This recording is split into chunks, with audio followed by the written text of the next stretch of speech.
So this week we're going to be talking a little bit about early childhood curriculums. I think that curriculums have changed over time.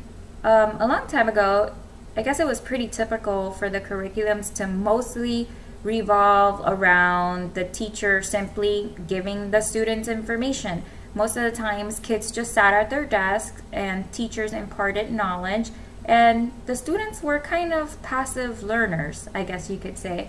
But now it is becoming more and more common for kids to be at the center of the curriculum. Kids are now very active in their learning in a lot of curriculums, and I think it's because we've come to realize that this is how kids learn best, is through being active.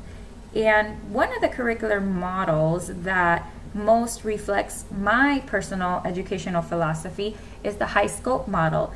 And I guess I gravitate towards this model a lot because I use it very naturally with my own kids without even wanting to. For example, one very important part of the high scope model is that young children are respected. Their wants, their needs, their ideas are taken into consideration, and they're actually encouraged to initiate their learning through another thing that I think is very important for young learners, which is play. Play is very important in a high scope curriculum. I also like that this philosophy centers around stocking a classroom very well with plenty of toys and plenty of materials. And one thing that I also like about it is that everything has a place. It's very well organized.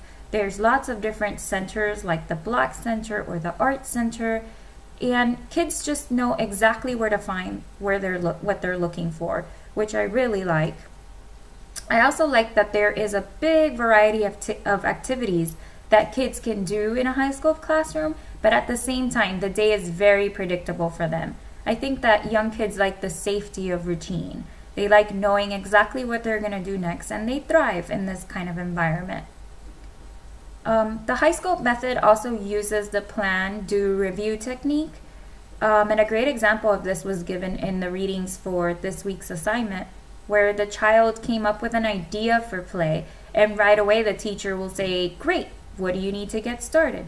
So together they have now come up with a plan, and the teacher is helping to facilitate this child's learning, whether it be learning through writing a menu for a pretend restaurant, like it said in the example, or maybe the child wants to put a pretend store, operate a pretend store, and that child can learn lots of different things, counting, adding, subtracting, through counting the inventory, things like that. So the teacher will help with this phase as well. And finally, there is the review part of Plan, Do, Review.